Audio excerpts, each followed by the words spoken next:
This video is brought to you by ArchiTech Network and our online platform of courses where you can learn from world-class architects working in some of the practices that you can see in these videos. You can learn Grasshopper, Revit, Rhino Inside, Twinmotion, and some of our new courses on AI, and lots more courses that we're delivering over the next year. So please, if you like this video, check out our courses in the link below so we can keep bringing you more content like this. What's up guys, and welcome back to another one of our ArchiTech tours. We're here on our short trip in New York. We're here in the middle of Bryant Park in Manhattan. Behind us, you see Vanderbilt Tower. That's because today we're gonna be touring around KPF. And right across the street is the KPF office. So they literally are neighbors to their own new building. We've also got a super special week because it's actually Tech Week at KPF, where they're celebrating the DT team, technology. They've got vendors coming in talking about software and technology. I'm actually giving a talk about ATN and Facet, so I'm really interested to go and check this out. We're going to be talking to Veronica, Luke and Carlos, who are heads of the DT team, BIM and simulation and environmental performance. So I'm really interested to see the kind of stuff they're working on. KPF have definitely been leading the way in developing their own tools. They've actually built some incredible urban planning tools and simulation tools. So we're gonna have a chat with them about that. And I'm interested to see the office and also Tech Week. So without any further ado, let's jump and take a look.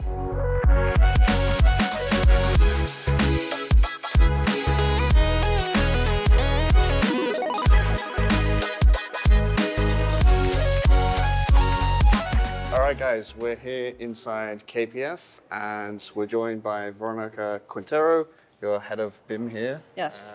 So firstly, thank you for having us.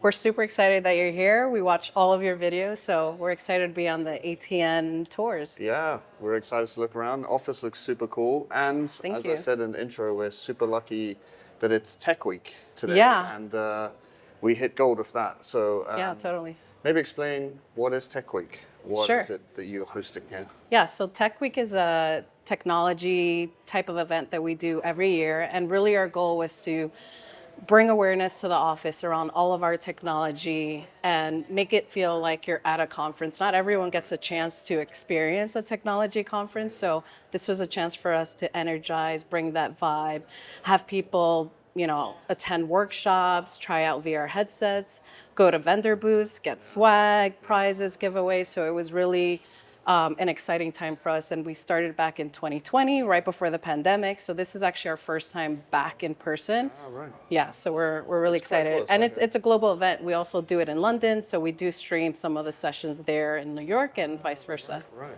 That's quite cool that it's like an in-house conference. Yeah. Exactly. Maybe also give us an overview of how many people do we have here in New York? Yeah. How many totally globally are you? Give us an overview of how big KPF is. Sure. So right now we're roughly around 300 people in New York. But yeah, we are a global office. So totally we have about 700 folks altogether. And our main headquarters is in New York. And actually you can see the 3D printed maps here. So we have we have about 9 offices, and right now we're showcasing 4 offices. So New York is the first one, then we have London at the top, Shanghai at the bottom, and Hong Kong at the end. Yeah. And it was again to kind of display where we're located and also to highlight, and in this case, highlight where all of our built work in New York is. So this is a interactive digital projector that we're testing out during Tech Week, and it's meant so that people can come here. You kind of place your hand where you want to highlight any of our New York buildings. So here it's Hudson Yards, and then you get a little bit more information. So this is a pilot that we're testing, and hopefully in the future we have something a little bit more sophisticated. Yeah. So I was actually walking around New York. You see a ton of KPF buildings. Yeah. Obviously you guys have really made a mark here. Yeah, what's great is because we're in New York, when we have projects, we can just go down the street, go on site, take a look at the progress of the built work, and makes it. So we're here in Bryant Park. You've got your brand new Vanderbilt Tower. Yeah. Which, if people are coming to visit New York, you can go up to the roof deck and it's an Instagrammable scene. Yeah. There's all exactly. these floating balls and mirror floors. It's super cool. Yeah, it's great that we're again right next to Bryant Park. So a lot of us go outside for lunch, just hang out, drinks after work. So it's a great location. Maybe talk to us about these beautiful wooden skyscrapers. Yeah. So currently we have 4 out of the 10 tallest towers in the world, and this is just displaying not the 4 out of the 10, but just 5 out of our iconic buildings. So it's just a beautiful way to display. I'm familiar with this one. I lived in Hong Kong for a bit. This Oh, is cool. ICC Tower, right? Yep. It's actually like a real icon in the city, not only because it's like the tallest building, but it has this LED facade and there's like all this animations on it and Right. clocks. It's a really cool part of the city. I love the 3D printed models as well. Yeah. Yeah, this was one of our first. So actually, we just moved into this space about a year and a half ago. Okay. We renovated it, we designed it ourselves, and this was definitely a moment for us to kind of design something cool as people come in and they're waiting to meet with someone. They can kind of see this digitally fabricated map of all of the cities where we're located. So yeah, here we have a model of our One Vanderbilt building, and we've made almost like a little exhibit display here with some of our past projects, study models, kind of art archive projects. You see again One Vanderbilt, and it's just like a nice way to display all of our different works, and you can see the different scales and building typologies. Yeah, I know. It's always nice to see your products and like get inspiration from Yeah. past stuff or current stuff, and it seems like a lot of them are maybe similar scales, so you can kind of Right. get a sense of different scales and stuff. It looks super nice.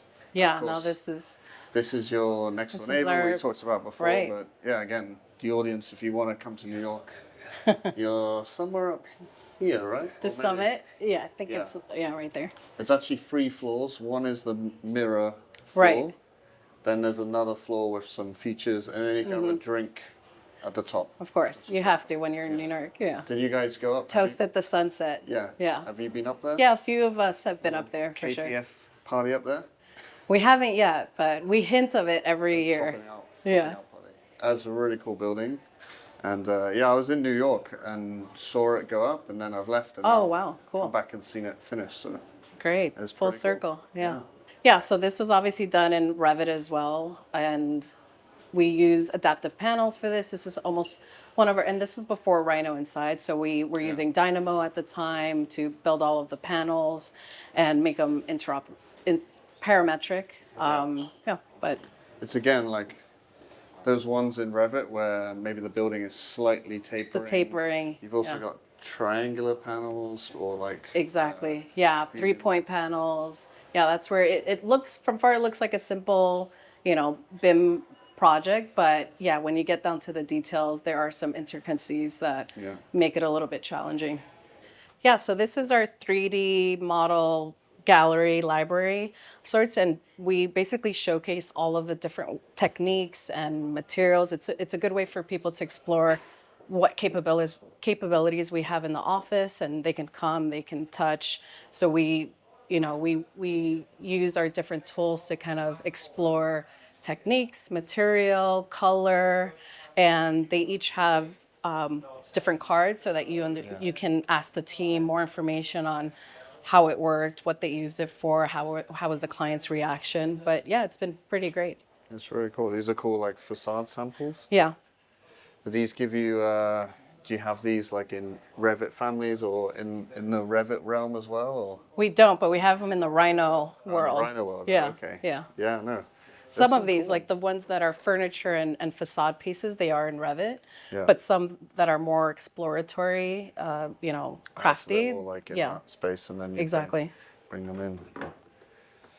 Super nice. So you Yeah, got and they're all different materials. We have obviously some wood with our CNC machine, obviously 3D printed. We have different plastics. We also have resin machines, so we have some of those on display here too. Yeah, I'm seeing a bit of everything. CNC, And different resin, scales. Like here, you could see they were exploring connection joints. facade details. Yeah, facade detail, door hardware. They wanted to kind of have a full scale mock up of it. I see you've also got like this nice color wall. We've actually seen that in a couple other offices. Yeah. Super nice. Yeah, it's a great way. It's a la carte. Architects are visual people, so it's great for them to kind of see the colors and they say, I want that one. And we etch the names there so they can just tell the digital fabrication specialist, this is the color I want. Do we have that in stock? And then everyone in the office is trained to know how to send jobs to the 3D printer. So they can we'd sometimes look at it, make sure it's clean and it's modeled correctly, and then they just could send it and get it printed. And then they pick it up. They each have little cameras so that they know the progress of their model. So yeah, this is everything that you've got going on today. Yeah. So we're here Thursday. So yeah, you have like a series of talks throughout the day. I did one earlier on in the morning. Yes. But yeah, it's quite cool. As you can see, we have a jam-packed week. We actually started on Monday as a kickoff, and then Tuesday, Wednesday, Thursday, we had a full session. We start with breakfast with design technology, and that's more for the office to get to know us again, know what we're offering, our different tools.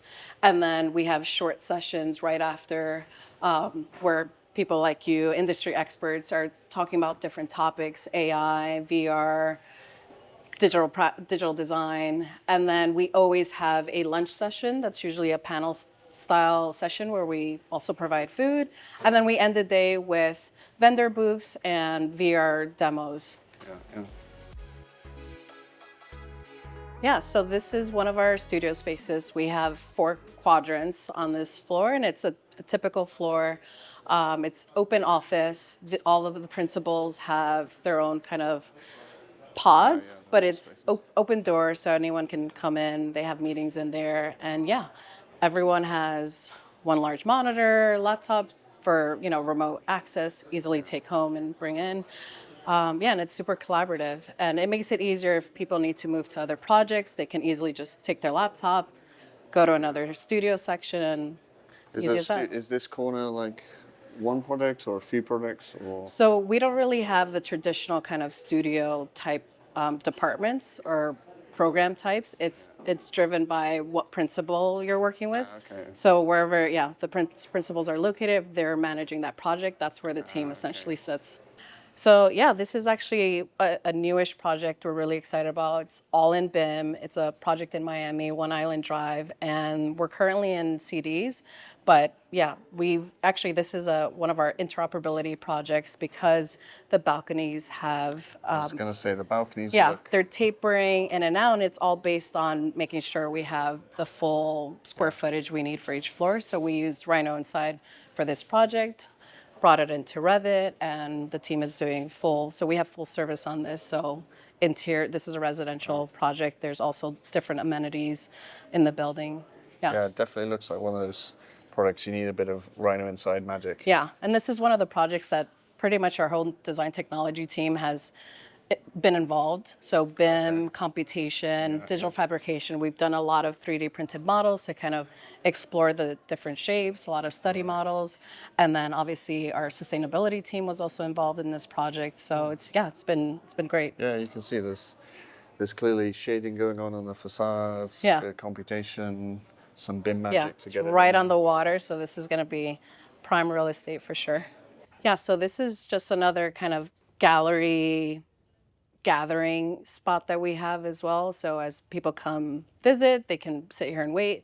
We always have more models displayed, and we change them out for like festive things. So for Pride, we have all the prints in different fun colors and different kind of themes. And then we have the screens here. So when we're doing lunch and learns, or again, any bite size or learning sessions, if the cafe is kind of overfilled, people can also watch it in this space, which is great. And we obviously do our displays and marketing. That's myself. Perfect timing. Yeah. Exactly. That was unplanned. Right. The universe knew. Yeah. That's super cool.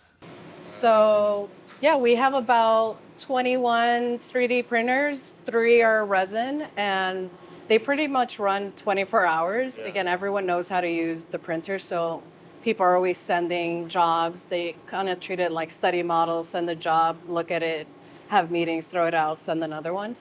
Yeah. It's been great. And we have other, digital fabrication machines, laser cutter, CNC mill machine, and a form maker as well. It's cool. I think you're similar to like in the big offices. We went mad with the Ultimakers. Yeah. And, I haven't seen that many firms with this number of printers. A bit like Yeah. a big, we went nuts as well. So Yeah. it's People cool to love see. it. It's easy to use. And again, we can go really wild with the colors or really traditional and do a white or like the sandy color. So people love that. I mean, you can see here this example. It's just like It's really just showcasing that we could also print multiple colors at once. Yeah, So yeah. that's a nice way to display that. Oh, that's cool. Yeah. And our digital fabrication team also made this to kind of a nice way to display the tools that we use to kind of clean the prints. So they did almost like a cast in place form, and then it's just a nice way to, nice and smooth. Okay, so we're now here in Tech Week. Yeah. Yeah. The heart of the action. So this is what we call our VR zone. We have multiple vendors. We have Vario, Epic, Sentio, Enscape, and it's a place for our staff to come test out the VR headset, understand how it works, feel the interaction, and it livens up the office, as you can see, which is great. Yeah. We got all vendors over there. Yeah. Evolve. Yeah, we have some great vendors. Evolve Lab came out. They've been great. He's done a few workshops and sessions, and he has a booth. We have Bluebeam. We had Revisto yesterday. We have integrated projects, Snaptrude, and I think that's it. Yeah, it's really cool to see it. It's almost like, it's like a conference. Yeah, but exactly. For KPFers. Yeah, exactly. As I mentioned before, not everyone gets a chance to experience a technology conference, which we've been to, I'm sure, a handful of them. So this is a good way to give them a taste of how it feels, have some giveaways, prizes, snacks, but also have contact with the people behind. Instead of just waiting to email them or call them, they have direct contact with the folks behind the software. Yeah. So as a thank you to our speakers, one of the things we do every year is we 3D print some type of object and we give it to you as a gift. And so this year we have, again, our 5 iconic buildings that you saw in our lobby, and it says KPF Tech Week. And we printed it in all the fun Tech Week colors, the blue, the green, and we also have a real or fake game going on right now. This is really, it's quite difficult, actually. Yeah, it is difficult. I think I got 6 out of 20, so if you get 14 right, you get one of these lucrative gifts, and people are really excited about it. Yeah, it's a nice little 3D object to put on your desk, and I've seen people can snap them off and turn oh them yes, into earrings. we have someone who's making jewelry out of them, which is really cool. Super cool. Yeah. I am Carlos Cerezo. I am KPF Director of Sustainability. Carlos, thank you very much for sitting down with us. We've had a great tour, presented here at Tech Week. We're very lucky to be here at Tech Week, which is pretty unique. Yeah. Let's kick off. Why don't you give us a bit of an overview of what is the environmental performance team at KPF? What does that encompass? Is that simulation, energy performance, LCA, all these kind of things? Yeah. What is the environmental performance in KPF, basically? Well, thank you so much for having us join the discussion and for coming to our office. As you said, it's a really cool week to be here. Yeah, a lot of interesting stuff we got happening. lucky. I lead the environmental performance team, and KPF environmental performance team is sort of our in-house expert group, consulting group focused on, in general, sustainable design. But it was born out of a slightly different place that some other sustainable design teams in architecture offices are born from. So this team started around 6-7 years ago, and it started with the idea of not doing traditional sustainability, meaning not taking lead checklists and kind of very conceptual and sometimes not supported by real data ideas and projects, but rather take a very much more scientific approach. So everybody in the team has some sort of a building science degree. Everybody comes from a kind of academic research background. And the goal of the team is to leverage technology in the form of building performance simulations to try to answer design questions. So with that in mind, we, rather than doing those more typical consulting work, our focus is on taking ideas that come from design teams and then working with them, sometimes doing analysis ourselves, sometimes passing tools to them, and making sure that those ideas become real and quantifiable in a project and are evidence-based and are based on real quantities and real impacts, quantify value, quantify success, quantify adoption, and then track that through the development of a project. So the team has started very much on the simulation side of things, but as we've grown in the office, we started to kind of elbow in all directions to take a little bit of responsibility in issues of even how do you define a team, who should be there, what skill sets are necessary to do all of the things that you mentioned, energy modeling, life cycle assessment, a lot of thermal comfort, microclimate analysis, material analysis, all the way to construction administration and afterwards. Do you find, maybe, how do you guys work with the teams? Is it like, I just come and tap you on the shoulder and say, we have this project we need some help with, or do you guys get assigned to projects? How does that part work? So we are relatively a small team within KPF. Like KPF is a massive firm. We are 2 main design offices, New York and London, and we are talking about on the 600, 700 architects and maybe like 100 and something active projects. We are a team of less than 10 people. So we cannot work in all of those projects, nor we want to, I think. So it's very much a targeted approach. So there are different ways in which we engage design teams. The more successful projects and what we want to have, like the ideal process is one where we're engaged very early in the process, sometimes not even by the design team. We're engaged by a managing partner, sometimes a client, sometimes another member of the team that is figuring out what this project needs to achieve and how it's important to KPF mission. And then that determines, are we involved in how much time do we put in the project, what we are trying to achieve. So we try as much as possible to be there in design meetings with the designers, in technical coordination meetings with the consultants, in management meetings with the management team to make sure that these larger sustainability aspirations, climate response, carbon, and so on, are very much folded in the process. There are cases that the design team comes to us with a problem as well. So there are projects where, I'm designing this space, I am trying to figure out this very complicated glazing solution. I want to do this skylight to work this way. Can you help me figure it out?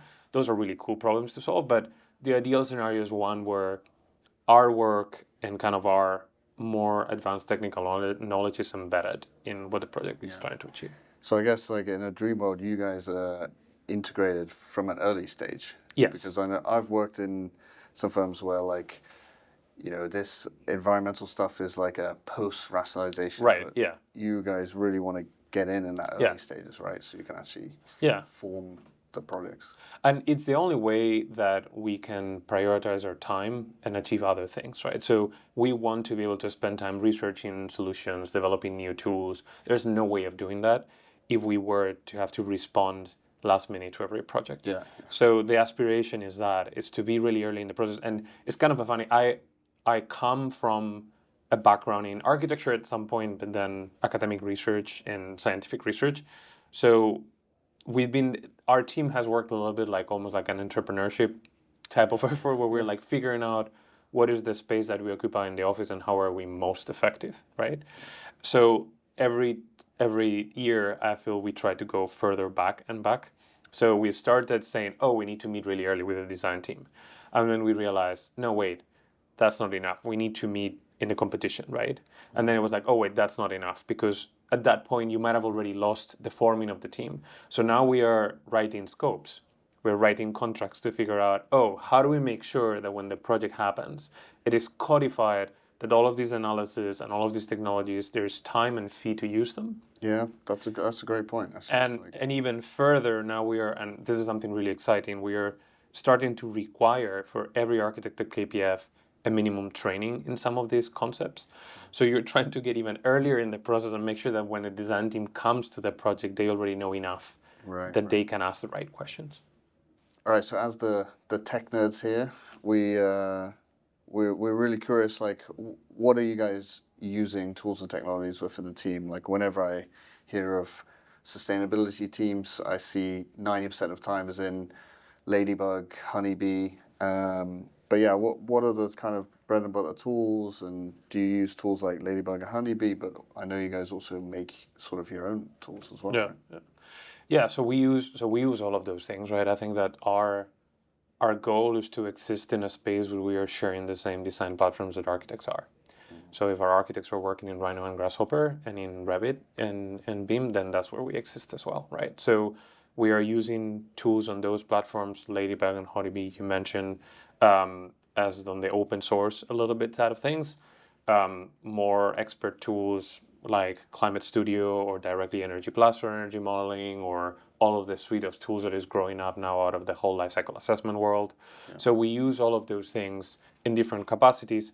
For most tools, we will have the expert version that we are running, and that's where we get dirty and like build bits and pieces in C# and Python and customize things. We are lucky enough to have a software developer in the team, so we get to play around and try a lot of different pieces. And then we spend a lot of time figuring out how to package and simplify tools so we can distribute to the studio as a whole, right? So how do we leverage this less than 10 people team to a scale that can affect a 500 or 600, 700 architect population? But yeah, so we use all of those things in that platform, and then we try to find fancier things that we want to learn about, that help us to explore aspects of the built environment that we wouldn't maybe otherwise, and then train ourselves on how to use them. So from very advanced microclimate modeling tools, CFD, to advanced like gradient temperature calculations, to weather morphing when we are working. We have colleagues at MIT or Cornell that are working more on like the future weather simulations. We can make sure that our buildings are going to deal with the future, to more specific detail, finite element analysis for certain things. All of these things will come into play within our team to answer specific questions when they come up. And then we're obviously looking forward what's coming next, right? And I think that we're in a very interesting moment where we are moving from a place where most environmental modeling tools that were trying to simulate building physics in a computer were somewhat expert focused and with a significant learning curve attached to them, right? So if anybody has tried to build a full energy model in Honeybee, it's not something that you just click a button and do, right? Let alone modify an IDF file or something. Now we're moving into a world which is on one side very exciting, and another one somewhat scary, which is through cloud computing, online platforms, and AI. There are lots of things that are, first of all, happening much faster, which is great, right? That on theory democratizes these tools. Yeah. So if I can get an architect to run a CFD in a couple of minutes and get quick answers, and they get excited enough that they're willing to do it themselves, then that's success, right? Yeah. But at the same time, these tools are becoming more and more black boxes. And from somebody who comes from the first principle side of things, right? Like, how is heat flowing through this wall? What is this mechanical system doing? The idea of a tool or an environment in which the user doesn't necessarily know what's happening behind is very dangerous. Yeah. So there's this balance, right, which is super exciting, but at the same time, something that we're trying to figure out, how do we manage this? How do we create enough knowledge on the users so that they can confront the tools and the experts and get something out of them?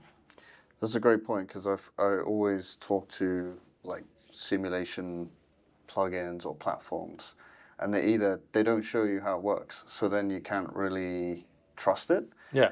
Or they, like other ones, they maybe show you how it works, but they won't verify the results or something. So you kind of have to do it yourself anyway, for like a liability perspective. Yeah. Which is always a tricky one, right? Yeah, it is, and I think it goes back to this question of knowledge and intuition in the user, right? I think that environmental modeling tools are not really to, like any modeling tool is, right, are not really to find an accurate answer always. They're often to educate a designer or develop an intuition in the designer so that they know how to make the right decisions. So I'm a fan of, let me run these 15 cases that none of them is what I'm trying to design, but are going to teach me what matters. And then let me do my thing once I already know what's important. So when you ask which tools do you use, I would say I use a ton of Excel. And that seems silly, but sometimes it's as important to have the right tools and the right technology as it is to know when you don't really need a parametric energy model that runs in 3 virtual machines to answer a question, right? That's also one that I was always like with regular Grasshopper geometric stuff is like, just model it manually for this one. You don't. Sometimes you computationalize or parametrize things, right? Yeah. That's also an art, knowing when to. 100%, right? Yeah. And I think that's probably the more these, machine learning AI-based tools evolve, the more I hope that's going to be our role. Like people that exist in this technology space within architecture, our role is more and more curation of the right methods, the right answers, what you need for what, because the tools are getting robust enough to do troubleshooting, find the knowledge for you, and so on. So yeah. So you mentioned you have obviously like quick customized workflows, but you've also got quite a good, software development team and expertise within KPF, and you guys have some cool things you're running specifically in your realm. You have this microclimate of digital twin of Bryant Park. Yeah. Maybe talk about how do you utilize the kind of software development team to create these like digital twins, and what are you using the digital twin of Bryant Park as a example case study project? So I think this idea of the digital twin of a microclimate, which I'm really excited about, that we've been building this year, is the last in a series of efforts to do more complex urban modeling around our projects, right? And it's something that we can only do because they have the huge luxury of having this very robust digital technology group, right? That includes everything from software developers to data specialists, data scientists, to environmental designers like us, or people that have more of that background, all the way to people that are experts in BIM and documentation and visualization, right? So this Bryant Park effort, for example, is one of those that has taken all of these disparate groups and put it into one common effort. And it's one of those tools that we've developed in-house, which are responding to what I think is the most exciting, the biggest value in KPF take on the built environment, right? We're a firm that does large, complex things, right? And they're often of an urban scale. There's a big commitment in the firm for commitment to cities and commitment to cities that are going to work in the future. So when we think about it from an environmental side, we're always thinking, okay, we're doing these massive things. What are systems and scales that we can affect for the better that somebody doing the same square footage in 50 smaller buildings cannot? And one of the things, between many others, energy systems, water systems, transportation, is microclimates, right? When you do 3 giant towers and a mall and an urban plan, you can really modify how people are going to experience those spaces. So it's like wind tunnels and things wind like tunnels, surface temperatures, materialities where the heat is absorbed, where people get to be, right, versus where gardens get to be. So we've been for a while, and this ties also to some of my and other people in the team's research backgrounds, is tackling different pieces of the puzzle, right? So we've developed, for example, an in-house collaboration tool with an outside company that runs CFD based on AI really quickly on the cloud, and then designers can run it from Rhino directly. Or we bring in researchers and interns from the Cornell Sustainable Design Lab that are looking into how do you model the temperature of material surfaces in an outdoor space. We've been doing that for 4 or 5 years. And this last piece of the puzzle that you were mentioning is like, we ask ourselves, okay, this is really cool to use in design, right? You can run a lot of scenarios, model this plaza, figure out what works. But what if we took space that we know very well? We started with Bryant Park, but we're going to do it. We're already looking into doing it with more. And we could do this real time. So it's not that we are using a weather file and projecting the average here and see how the space looks and feels. How to create something that exists online that is taking real weather data. So we take weekly forecasts of weather.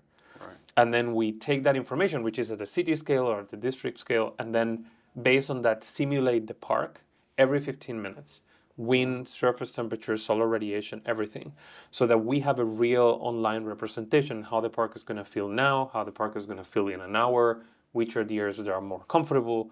And as time goes by, we can then, okay, what if we project this 30 years? How is Bryant Park going to feel when temperatures go up, right? Or we start into how does that factor into our projects, right? Is there a group of clients, or is it for a university, a big part of the campus that they want to program, or they want to figure out how it's going to work? Can we give them this information? Can we get feedback for the users, right? Can I ask somebody that is using Bryant Park to tell me if they enjoy sitting there today or not, and why? So it opens a huge field of possibilities because it's not now analysis and result, but it's a live model, it's a digital twin of something that is public, kind of common space that I think people can relate and understand more. You could go out there for lunch and quantify Yeah. if your simulation's correct. Yeah. We can and we do, right? I think this is when we work in this type of thermal comfort stuff, and this is an interesting challenge for technologies, right? Everything we do, especially in environmental terms, is very abstract, right? You're talking about carbon and energy and radiant temperatures. People don't know what you're talking about, right? Yeah. So when we're explaining this to clients, we've learned that we have to relate what we are doing to their experience. So we'll go out to cities with our weird Ghostbuster sensors and measure all of this stuff, and then try to pair it with images spaces that people might know. So this model is, in a way, for us, a playground to do that, right? Where you're going to a client and you say, this is how your terrace is going to feel like. You can tell them, do you know when you sit in Bryant Park in June and it's really nice in that area? Well, that is what your terrace is going to feel like. And that helps a lot in communicate some of these more abstract metrics. Is there a particular platform you use for these digital twins? I know, like, as you're talking, I'm thinking NVIDIA Omniverse is kind of trying to simulate worlds. Do you use those tools, or is it something? We do in the office. Some of our visualization tools use Omniverse. We've used it for more effectively and kind of in a more, in a more interesting way representing some of these metrics. Right. We've used it for wind. We've used it for changes in building parameters and all that. For this particular effort, everything that we're calculating is pieces in-house in a number of platforms, and then hosted in our own server and on our own web. So the representation in terms of rendering and all that, we haven't taken the jump to a more advanced thing. Right. But all of the data management happens in our own server and our own backend. I know this is definitely going to be a bit of a loaded question, but we ask people, like, for example, what are the tools and technologies that you use to educate maybe younger architects out there? But in terms of environmental performance, do you see a particular area that makes the biggest impacts? Like, is the best way to create maybe a more sustainable building? Like, are you spending a lot of time on facades and creating solar optimization for facades, or is it swapping out materials for, like, timber instead of concrete to reduce your carbon emissions? Is there a general trend that you see or area that you can use to improve the performance of your building? So, I think that these days, when we think about performance in buildings, it's largely through the lens of climate change, right? So that's climate change is obviously not the only, definitely not the only aspect in which buildings interact with the environment in a meaningful way. That said, as a useful lens to look at why do our buildings matter, with sort of a metric. Carbon is an abstract thing, right? Carbon is like money. You can measure carbon of anything, which means that you can use it to prioritize decisions and look at different things, right? So with that in mind, when we think about buildings and when we think about designs, we are always trying to figure out two things. How do we contribute the most to reducing carbon emissions and keeping the built environment viable for the next 50, 100 years, right? So that will help us understand what matters in a building, but then also of all of those pieces, which ones are really the domain of the architect. And this is, to your point of the loaded question, that is a very complicated question to answer, right? I would argue anything in a building is the domain of the architect, but the reality is that there are certain things that we take special pride on and spend a lot of time on. So what matters? What should people focus on, or what do we focus on? I think that in terms of the energy and thermal performance of the building, we obviously spend a lot of time thinking about the envelope and the form of the building, because those are things that are completely under our control. Those matter a lot, not only because you're going to save some energy over the year in a building, which is harder and harder because energy codes are more and more advanced and restrictive, but also because they can change in very critical ways the peak loads of a building, right? So the peak cooling in the worst hour of the year, the peak heating in the worst hour of the year, the peak comfort problem in your favorite space in the building that you're designing. So that is where we spend a lot of time, because there's a big gain, right, on the horizon. So from how much sun is hitting the facade and how is that side of the building heating up, can I design it in a way that the size of the mechanical equipment in the building that maybe I'm not directly designing gets smaller? or allows for, we spend a lot of time thinking, what is the most efficient way of cooling or heating a space? And it might be a radiant panel. But a radiant panel, as opposed to more traditional air conditioning, only works if you bring your thermal loads really, really low. And that is where your facade design can have a massive impact, right? So that's a big part of our work, and I think that's something that architects should take ownership on and spend a lot of time on. And then you mentioned material selection, and I think material selection is critical as well, right? Because we own that, we own the specification. When we think about spaces and finishes and colors and textures, we are thinking about material selection. And we have a huge responsibility in reducing carbon through our material selection. So we spend ourselves a lot of time thinking about which is the right material, how do we apply life cycle assessment. So for people that are jumping into this world, right, there are many other things that you can do in a building, obviously. But I think those are critical because they are our domain. Yeah, right? we can actually have an effect. Yeah. Yeah. Yeah, it's a tricky question. There's no silver bullet, is there? But no, there isn't. I think there isn't. But I think that people should not. What I would say is that in terms of the content, right, those are things that we spend a lot of time on and we think are really meaningful, building form and envelope and all that. I think in terms of process, what I've learned doing this job is that the role of people, architects interested in sustainability and building performance, should not limit themselves to only the domain of the architect, in the sense of there's no silver bullet that only involves you. So you need to learn how to speak to a mechanical engineer, understand what their priorities are, understand how they're thinking about the building, do the same for a structural engineer, and then assume that the product is of both, and also that the joy of a cool design is of both as well, right? There's nothing worse than an unhappy engineer because they think they're just filling a report. So you want to sit down and learn how to talk to these people that get excited about maybe different things that you do, but you need their excitement to get to these super exciting designs that are going to change the world, right? Hi, I'm Luke Wilson, and I'm the Global Director of Design Technology at KPF. So Luke, thank you very much for having us. We've just had a tour with Veronica, so it was really cool to see the space. Let's start off by talking a little bit about the design technology team in KPF. Like, how do you guys work? What disciplines does DT encompass? And yeah, give us a little bit of an overview of DT at KPF. Great. So we have 7 teams encompassing BIM, digital fabrication, data science, computation, visualization, and the urban interface group. And there's lots of cross-collaboration, and specifically what underpins the groups are a focus on applied technology, which is researching tools, workflows, new softwares, and what we should be incorporating and advancing the practice. And then parallel to that is software development. So where we don't find things out there that work for us, we build our own tools. And there's a number of developers across those various teams that all collaborate together. And then really our core mission is in 3 buckets. The first is to drive design through data. And so really that's about better projects. The next is working smarter. So how do we do better design and delivery, working more efficiently? And then the last one, which may be a little bit unique, is how design technology can extend the scope of a design practice. So taking on new services, and that's a lot of the software development stuff where we're doing like web platforms for our clients and web apps, or even offering simulation as its own service, independent of specific design work. That's super interesting, like expanding what KPF are doing through technology.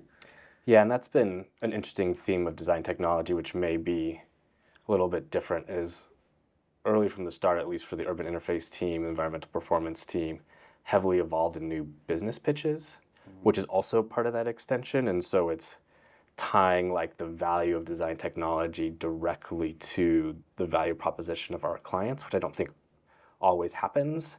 And that gives a different types of kind of agency to design technology and kind of an investment in the project. It's a little bit different. Yeah. Also, how is the KPF team dispersed internationally? So, you know, is everyone here in New York, or you're spread between here, London, and the other offices? So we have 9 global offices, but majority in New York, and then a subset of, I think, about 6 folks. I think there's about 20, 22 in New York, 6 in the London office, and then 1 BIM specialist in the Asia offices. So primarily in those two, where the majority of the design work happens. One question we always start off with is really a simple one of like, what are the software the designers are using here in KPF? And we do this to kind of educate the younger architects and students that are kind of always curious what tools and technologies people use. So the designers here in KPF, what do they design in or use? Yep. So, and I imagine this is pretty common. It'll be interesting if you tell me any differently. But for design, primarily Rhino with a little Grasshopper. For documentation delivery, Revit plus Revisto for help with the coordination. Yeah. For collaboration, it's tools like Teams for chatting. Miro gets used heavily. Yeah. And then growing is Google Slides for kind of real-time putting together decks. For visualization, we're sort of exploring, kind of the core is Enscape, but we're looking to other new platforms like D5, there's some Twinmotion, a lot of Veris, which is using stable diffusion to kind of do some instant touch-ups, and then Photoshop on the rendering front. On the AI front, I mentioned Veris, that's a big one using stable diffusion, Midjourney, early on, not for design, but to kind of test out design directions in terms of styles, material palettes, and then ChatGPT. I don't think I'm forgetting. I might be missing one category, but that's the general milieu of all the classics, you know. And that's why we ask it, is because it's not a trick question. We all kind of use the similar tools and technologies. But I know you guys do have like a very strong software development side. You guys also create your own tools, which is something I've always seen, particularly with your urban stuff. You've got some pretty amazing tools. So you also have this quite strong software development team as well, right? Yep. Yeah, and it started maybe 6 or 7 years ago, and it was sort of organically someone joined the team that had learned some coding and doing some interactive web tools, and that really kind of took off, but we realized there was a need to sort of professionalize it. And so kind of that's one half. There's the software development, but then also Grasshopper is an incredible tool building software. And I don't personally code, and I always thought, I use Grasshopper because I don't know actually how to code, but if I knew how to code, I would just be there, not Grasshopper. And then now working with a team of full software developers, we realized one, Grasshopper is great for prototyping. Two, sometimes that's the tool you need and you don't need to take it any further. And so we have an internal online repository of probably 25 Grasshopper tools that have been developed and codified over 10 plus years that the office regularly uses. But we've also figured out how that fits in a traditional tech stack. So one of the tools that we've released recently is a Rhino plugin we call Toucan, and that's because it's running performance analysis, which is very colorful. Yeah. And what it's doing is it's actually running our Grasshopper definition, so a subset of that 10 years of repository on a cloud server, AWS, using a service that McNeil released called Rhino Compute, where you can run Rhino and Grasshopper headlessly. You don't need the desktop software, and so essentially we put an API in front of it. So now we have this plugin where the designer's working. Most designers at KPF may know some Grasshopper, but don't feel comfortable actually running tools themselves. And so then this way they just select the analysis they want to run, the layer for the design, they hit run, it sends it to the cloud, sends the results back. And that's really great because we're leveraging this 10 plus years of Grasshopper within like a traditional tech stack, which is interesting because I don't think a tech company would do that or have the ability to do something like that. So there's this like middle ground of nimbleness with kind of the computational designers, the software developers, working with the designers. Yeah, it's an interesting mix. I've always really enjoyed seeing like the tools that you guys create. There's not many firms, I think, that do that kind of level of software development that you guys do, but it's I feel like you guys are one of the few that's really leading the way in that front. Yeah, it's interesting because it's tough because it's a huge investment from the point of view of leadership. Yeah. Because it's a lot of time to develop anything that's robust enough that you're using more broadly. And since architecture projects are such on like a day-to-day, week-to-week. It's hard to say, wait, this person's going to spend 6 months doing this one thing. Yeah. And one of the early kind of like aha moments was we were working on a project in Boston that had a complicated set of shadow regulations that the design team here was struggling to understand. The client and then their consultant, who is the expert in it, was struggling to describe it to everyone to understand. And we'd actually made a Grasshopper version of that for another project. So the design technology team understood that. But what we did is we made a 3D web tool that had like an interactive, like New York Times story that took you through how the regulatory analysis was built up of projecting shadows, how it calculated it in a certain way, and then showed what KPF was doing relative to what had already been approved. And we sent that out, and in 30 minutes, and this was just by email and just the URL, the client responded like, I get it now. And that was the moment we're like, okay, we should invest more in this because it made like something that was the domain of like specialists understandable to a broader audience. And that's actually been a theme with the software development, is how do we like meet people where they are? It's like, got it. Web browser, anyone can do that. Yeah. We deliver certain things that our designers are working in Rhino. Should be Rhino plugins, not Grasshopper. Working in Revit, let's do it there. And so that was the first seed that allowed us to sort of invest in building out a team like that. Yeah. It's always tricky to, as you say, like create tools in a design practice because the designers always want to do something slightly different. So it's either got to be super broad or it's too specific to be repeatable. Yeah, I mean, that's a huge challenge because if you're investing this much, it has to be repeatable. Yeah. And so now we're trying to follow like actual product development standards where we don't just come with an idea and build it. Yeah. We start with user interviews, make user personas, work through user flow diagrams, and then go back with the users to make sure that our workflow diagrams actually match how they work. And so there's a lot of effort before we actually start the development of the tool. We have a really fantastic UI UX designer that we work with who's taught us a lot. And it's one of the things, like as an architect and a designer, I feel like I can design anything.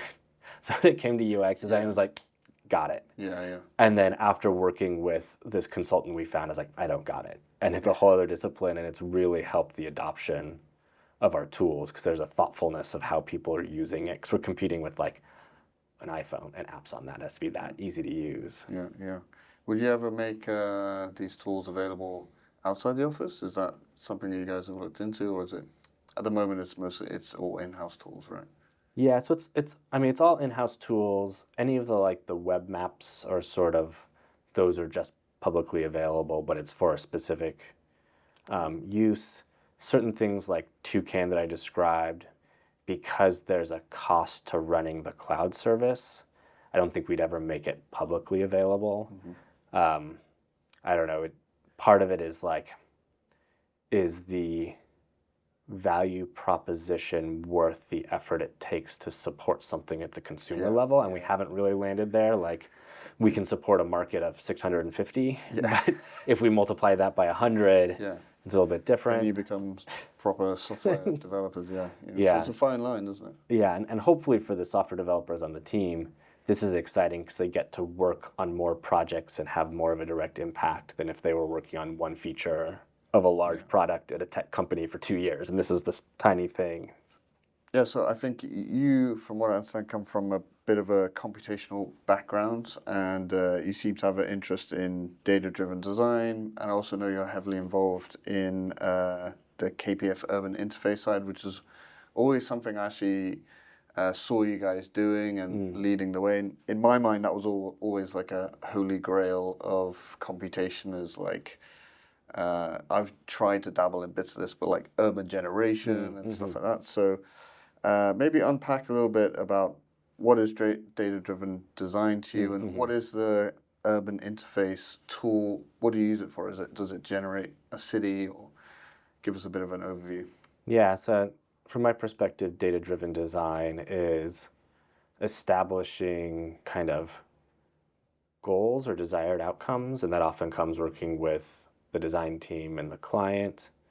and then from that, backing out how do we quantify if we've met that goal, and then from there, what are the things that we can vary in terms of the design that will impact those, and that's where a lot of the design agency, because it's like, well, if we shift our towers like this or change location, and kind of underpinning that is having very clear questions. I find it doesn't really work if it's open-ended, where it's like, just show me the optimal configuration for these things. It's getting clear questions, and there's a couple of like really effective use cases when there's public approvals involved, because being able to quantifiably demonstrate to the public, to city officials, that your design is meeting their goals is incredibly effective. And it's great because then the team is actually designing to meet those goals. And so we know that.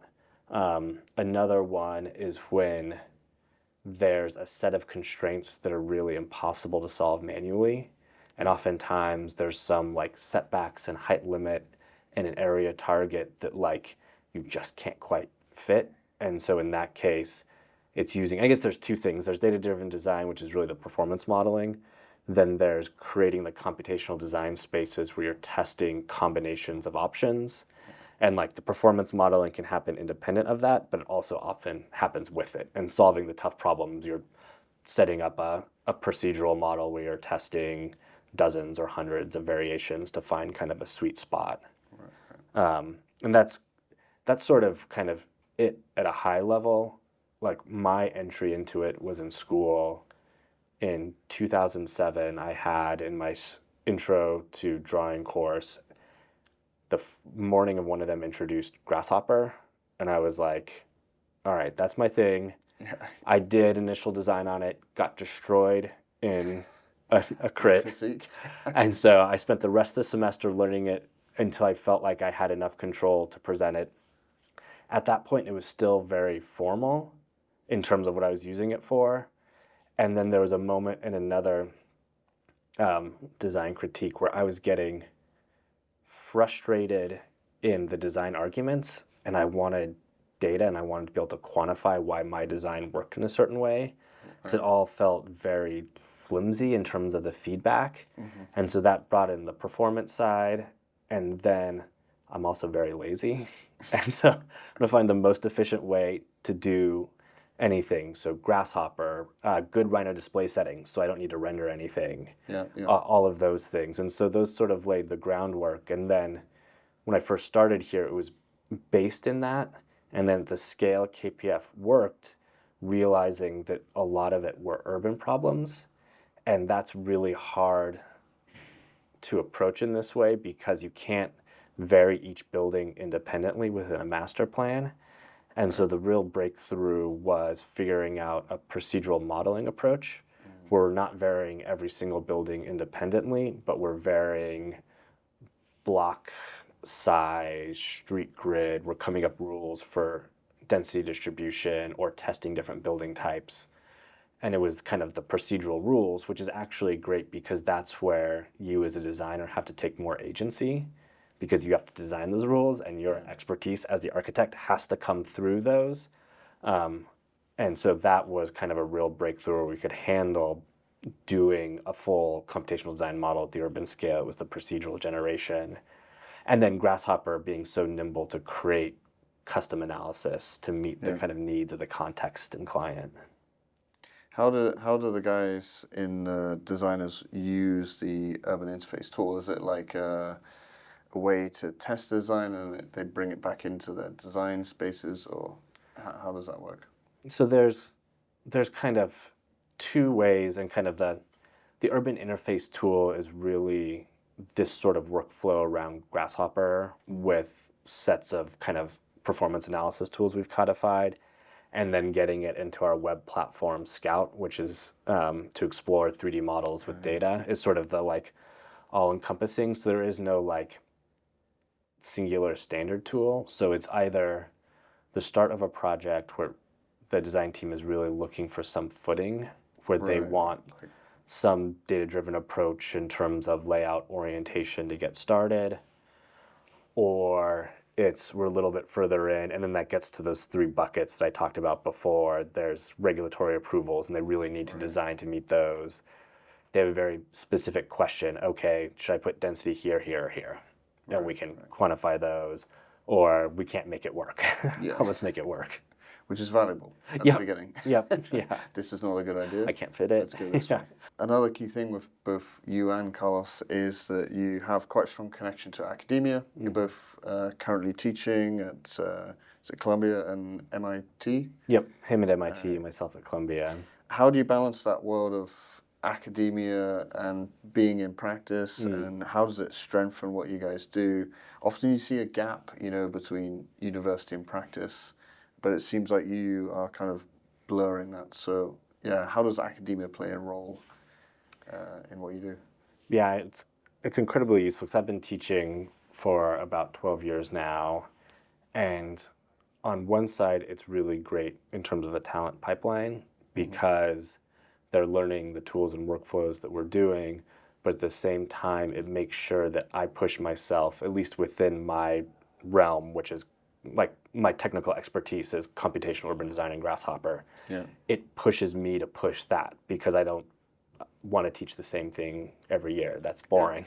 And so I need to figure out, okay, what's the new thing that I'm seeing some threads of that I can learn, teach to the students. Like, for example, the past couple of years, it's been exporting for web interoperability. So I teach the students how to derive their own spatial data sets at neighborhoods or city scales. And now how do you export that into GeoJSON that then you can get to a web map is a really interesting marrying of creating spatial data, which is really unique, into an accessible platform. So it really works well in terms of those two modes. It keeps you on your toes teaching because you gotta.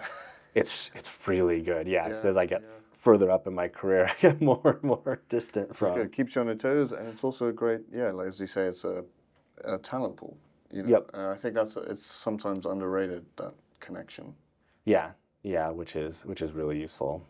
Obviously, we're asking everyone about the elephant in the room, which is AI. You guys, you've already mentioned you guys are using various Midjourney, ChatGPT, but how are you experimenting with AI? Have you seen it make a big impact yet? And your thoughts on AI at the moment? Yeah, at a higher existential level, my worry is that me in a leadership position is going to miss the thing that we need to jump on, and by the time we miss it, it's too late. Yeah. So AI is one of those things that we've gone all in on, and I think really first starting experimenting the start of 2023, and then about midway through starting to figure out some workflows that were taking off, and then deciding we need to go all in on the kind of the most common AI platforms and treat them as if they're part of our standard kit, Rhino, Revit. And so that's where we got kind of licenses for everything, everyone who wants to use them. So I mentioned kind of Midjourney, Veris, and then ChatGPT, which we get through our Microsoft Enterprise account. So last year was about going all in on those. And a big part of that has been creating a really large community group. It's the largest Teams chat at KPF. I think it's over 300 people. Everyone wants to be in it. And it's folks sharing new workflows, tips and tricks, and then design technology takes those, codifies them, puts them on our intranet, and disseminates them. So it's this really great cycle. And so that's one aspect, kind of scaling up, let's say, AI for everyone. There's testing new tools as they're coming along. And then our big focus this year is custom AI to take advantage of our enterprise data. I imagine most large firms are doing that also, because KPF is 45 years old. And how do we leverage that? And one of the great things about generative AI is that it can take massive unstructured data and turn it into something that you can actually search and use, where before that, the big problem is how do you take that and make it structured? It's just like a mess. And it's a mess. And so now our biggest problem is just making sure that people are saving inconsistent folders. So we can go and get that. And luckily, our marketing team is very good about that. And that's our first big push is we have 25 years of probably 4,000 proposals that we've done. And we're turning that into a database that we can search and say, what's the two most recent projects university projects in North America that had a library as part of the proposal because I'm working on a new project, I need to get that. And otherwise it's ours or the right person that's like, I think in 2015 we did a project in Wisconsin, can you go find that? Yeah. So I'm really hoping we can open that. And then on the image side, it's how do we train models that are specific to certain KPF, either design styles, and mostly we're not talking massing, but facade approaches to help early kind of concept, and then stylized images.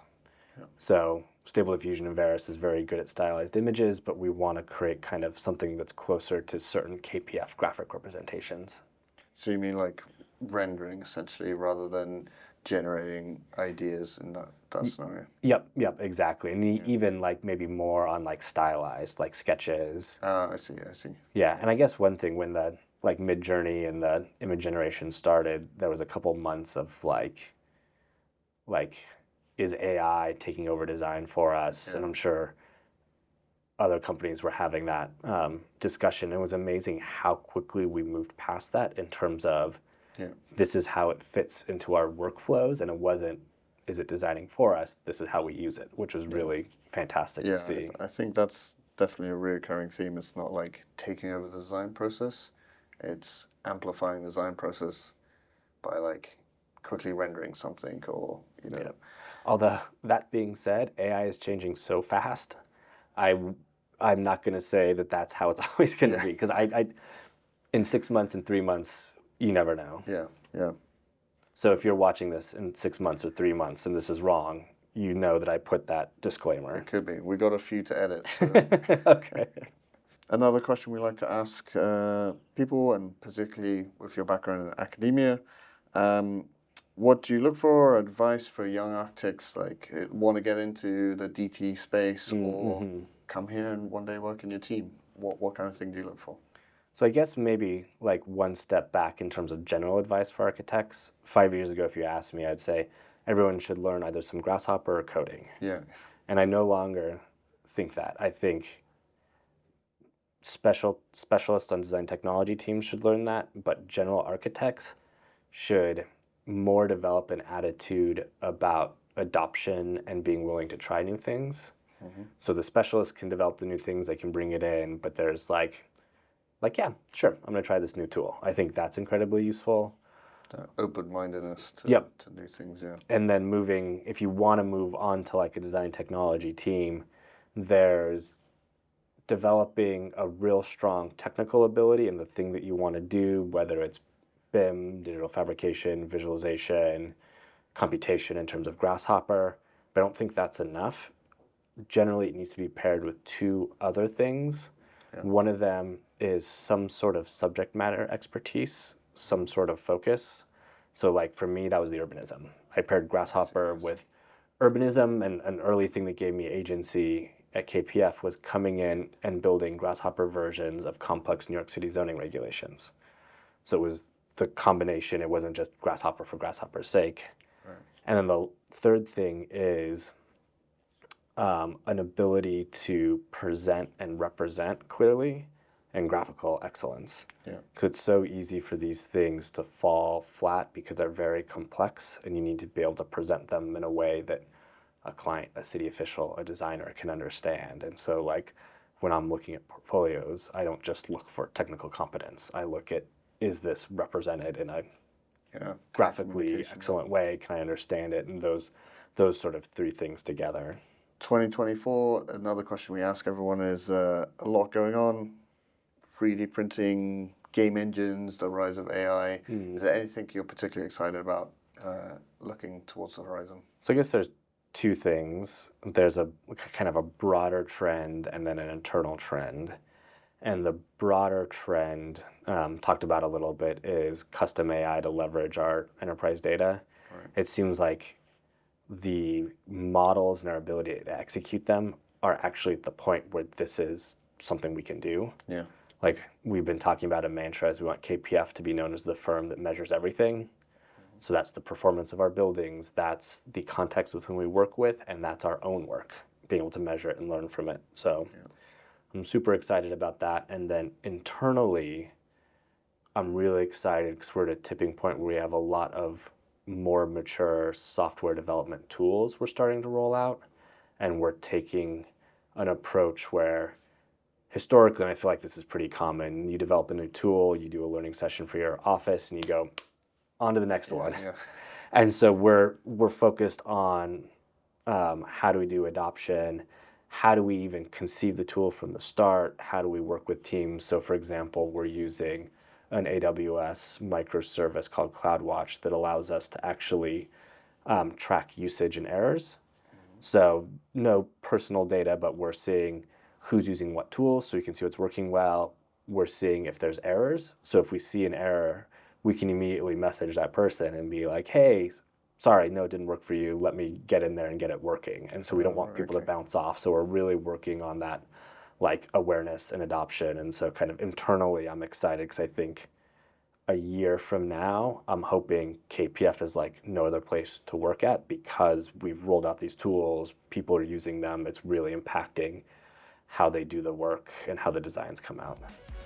Hi guys, thank you for joining us on another one of our ArchiTech tours. I really enjoyed this one, very unique. We came during Tech Week, which was completely unplanned, but it worked out perfectly. Big thank you to the KPF team, Veronica, Luke, and Carlos for letting us in and showing us around. As always, if you like these episodes, give us a like and subscribe, share it with friends. The more that we grow the channel, the more offices and places we can go and visit. So thank you once again. Otherwise, we'll see you in the next tour.